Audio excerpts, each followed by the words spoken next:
आप देख रहे हैं शिव टाइम्स में हूं तनदीप Kaur.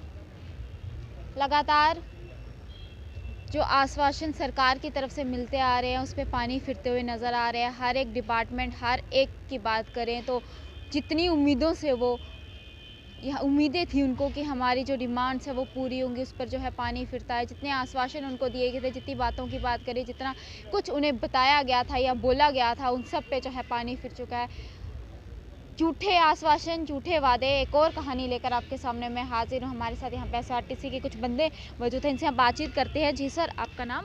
My name is Devrai Bali. Ji sir, पूरी बात बताएं, आखिरकार सरकार की तरफ से क्या बात हुई थी और जिसकी वजह से आप अभी तक वो जो आश्वासन, जो बात बोली गई थी उस पर जो पानी फिर चुका है वो पूरी नहीं हो चुकी।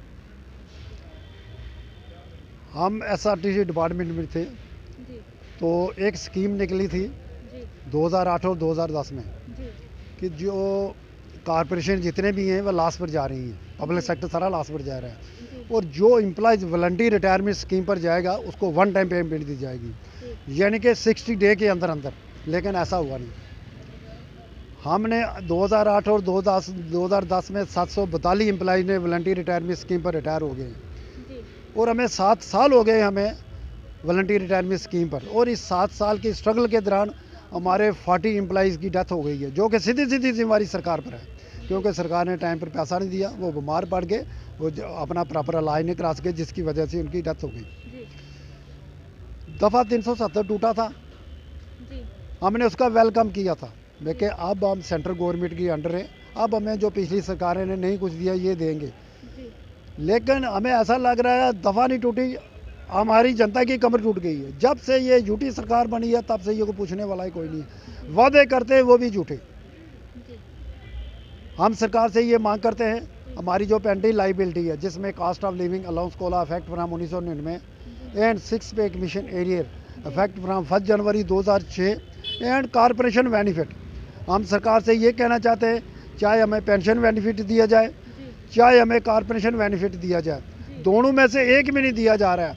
और वादे पे वादे, पिछली सरकार, पिछले अपने गवर्नर साहब आए, हमने सब इनके जो एडवाइज़र थे, चाहे बीवी ब्यास साहब थे, चाहे गनई साहब थे, चाहे फारूक साहब थे, चाहे भटनागर साहब थे, मिले, लेकिन वादा इन्होंने किया, लेकिन वो भी झूठे। आज तक कोई भी इनका वादा, कोई भी कागज़, कोई भी किसी तरीके का भी आर्डर इम्प्लीमेंट नहीं हुआ।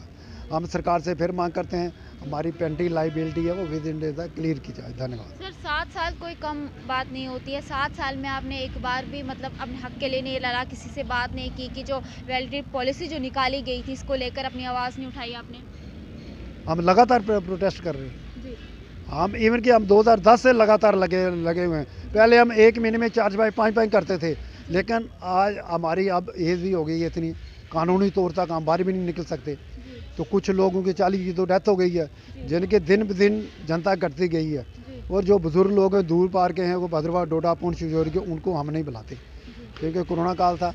इसलिए हमारा अब हमने महीने में 2 दफ़ा प्रोटेस्ट रखा हुआ है। हम 10 साल से लगातार कर रहे हैं, ऐसी कोई बात नहीं है, लेकिन फिर भी सरकार सुनने को लिए तैयार नहीं। सर, एक बार भी सरकार की तरफ से कोई बात, कोई नहीं आया, कोई एक्शन नहीं लिया गया। आप 10 साल से, जिस तरह से आप बता रहे हैं 2010 से आप प्रोटेस्ट कर रहे हैं, तब से एक बार भी किसी ने कोई आपकी आवाज़ नहीं सुनी? हाँ, हमें थोड़ी सी पेमेंट, जो 30 करोड़ कुछ पेमेंट थी हमारी सरकार के बारे में, उसमें 2015-16 में हमें 13 करोड़ रुपया रिलीज़ हो गया था। जी अब उसमें जो हमारा बैलेंस है जी 16,76,49,497 रुपये, जो 742 एम्प्लॉयज़ के बैलेंस है, जिसके लिए हम लड़ रहे हैं, वादे कर रहे हैं, बिल भी बने हैं, सेक्रेटरीट में बने हैं, लेकिन पता नहीं रिलीज़ क्यों नहीं हो रही है, क्या बात है। जी सर, बहुत बहुत शुक्रिया हमसे बातचीत करने के लिए। तो देखा आपने किस तरह से इनका साफ तौर पे कहना है कि हम काफ़ी समय से जो है अपने हक के लिए लड़ रहे हैं। जो पॉलिसी सरकार की तरफ से निकाली गई थी उसमें से कुछ पैसों की बात करें या कुछ पैसे जो है इनको मिल चुके हैं, रिलीफ जो कुछ मिल सके, लेकिन जो पेंडिंग रिलीफ है वो अभी तक इनको नहीं मिल रही है। इसको लेकर ये कोविड के चलते भी ये काफ़ी पीसफुली जो है प्रोटेस्ट कर रहे हैं, क्योंकि कोविड का दौर है और आप सब जानते हैं इस समय पर इस तरह से प्रोटेस्ट करना भी काफ़ी हानिकारक हो सकता है। तो उसके चलते जो है ये अपनी इतनी डिमांड करते हैं कि जो हमारी पेंडिंग रिलीफ जो बची है उसको जल्द से जल्द जो है पूरा किया जाए। एक नई अपडेट लेकर आपके साथ फिर जुड़ेंगे, तब तक के लिए आप देखते रहें शिव टाइम्स जम्मू।